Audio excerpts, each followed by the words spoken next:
Ex-ministro Fernando Haddad criticou ontem nas redes sociais o salário mínimo sancionado pelo presidente Jair Bolsonaro. Qual foi o teor da crítica? Vini, traga pra gente. Em tom de deboche, viu, Edgar? Aliás, o Haddad tem assumido aí agora o Haddad debochado pelas redes sociais. Falou, já que eu não ganhei essa parada aí... O Haddad é uma figura, porque parece até que aquele tweet que ele fez dos extraterrestres, Sim. que ele fez um deboche em cima dos extraterrestres, então, parece que ele fez naquele calor do ano novo, tomando umas biritas e tweetando ali sem parar, né? Mas eu acho que esse vai ser o tom que ele vai adotar agora. Já que eu não ganhei essa parada, eu vou ficar aqui de fora só fazendo meus comentários ardilosos, fanfarrões, e também um pouco de deboche aí do candidato pelo PT esse ano à presidência, Fernando Haddad, acabou sendo derrotado pelo Bolsonaro e logo no primeiro decreto do Bolsonaro, que foi ter aumentado, mas nem tanto, o salário mínimo para R$ 998 reais, Edgar, e que segundo o entendimento aí do Haddad, da cúpula petista, deveria ter sido de R$ 1.006, ou seja, o Bolsonaro acabou não aumentando em R$ 8 aí o que deveria ter sido.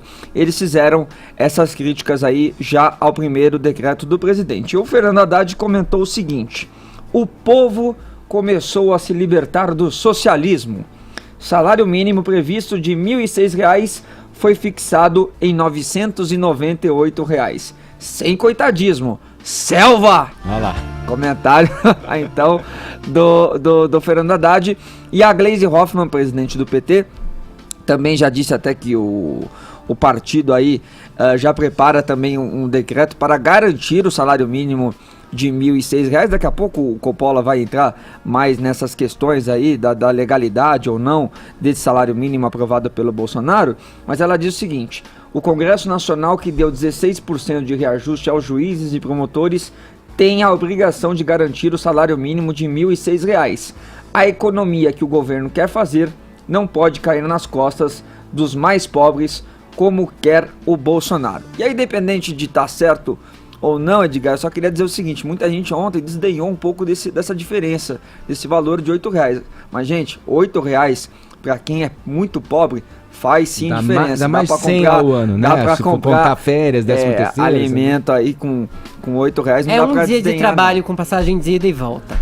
O Caio, vamos lá, como é que você viu essa questão? A alegação do lado do presidente diz que o reajuste é feito com base na inflação e tem uma conta aí que se faz, né? E a inflação ficou abaixo do que, enfim... A questão do PIB, né? Explica pra gente aí. Na verdade, assim, dá até para traçar um paralelo. Se a gente viajar um pouquinho no túnel do tempo para maio de 2016, teve uma postagem do senador aposentado pelas urnas, o Lindbergh Farias, também petista. Ele comemorou a taxa de desemprego culpando o governo Temer. Ele tinha feito um post chamado Recorde de Desemprego, o golpe aumentou a crise. À época, o desemprego tinha batido 11,2%. Qual que é o problema? O problema é que os dados eram de abril de 2016, quando a Dilma ainda era presidente. Obviamente, esse post foi deletado. Aqui a gente tem uma situação muito similar, né? O Haddad, que como economista se mostra um excelente réu por corrupção e lavagem de dinheiro. Tem duas hipóteses, ou má fé ou ignorância. Então ele merece a nossa crítica em ambas, né? Não tem problema nenhum ser debochado, você só não pode ser mentiroso. O que acontece? É a primeira vez, na verdade, em 3 anos, que existe um aumento real do salário mínimo, ou seja, acima da inflação, em que o poder de compra do trabalhador aumentou. Então a gente está falando de R$ 954 para R$ 998, certo? O que acontece? O cálculo é baseado em expectativa de inflação e essa expectativa caiu. A projeção era de uma inflação de 4,2% e passou para 3,5%. Né? Então, daí que houve essa redução de R$ 8, que percentualmente significa 0,7%, menos de 1%. Naturalmente, fazendo aqui essa ressalva, sem desmerecer R$ 8 no caixa. Vamos lá, como que funciona esse reajuste? Por força de lei, o salário mínimo ele é corrigido pela inflação, pelo índice do INPC. E esse índice considera os dados aí de consumo das famílias de 1 a 5 salários mínimos. Ainda tem esse detalhe. Ele também incorpora aí no cálculo o PIB dos 2 anos anteriores. Agora, qual que é a ironia e onde que está a má-fé ou a ignorância do Fernando Haddad? esse cálculo se transforma em lei durante a gestão da Dilma Rousseff, que promulga inclusive uma medida provisória estendendo isso até 2019. Ou seja, na verdade, isso é uma política petista. A política que ele está criticando, que orientou a formação desse novo salário mínimo, é petista. Aí ele fala o seguinte: o povo começou, ironiza, né? O povo começou a se libertar do socialismo. Infelizmente, ainda não. Porque qual que seria o ideal? Travar a correção automática e rever a regra de recomposição do salário mínimo. Porque qual que é o problema que está aí? O salário mínimo, além dele dar o piso, né, salarial para o mercado formal, ele também indexa uma série de benefícios, né, especialmente aqui aposentadoria e seguro-desemprego.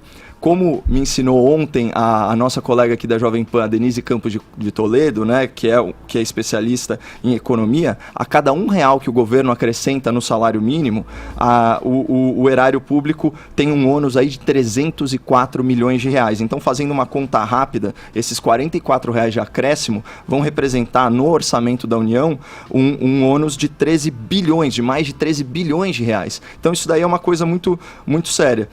Qual que foi o discurso, já que a gente falou do Paulo Guedes, na posse, né? O que ele disse sobre a nova Previdência?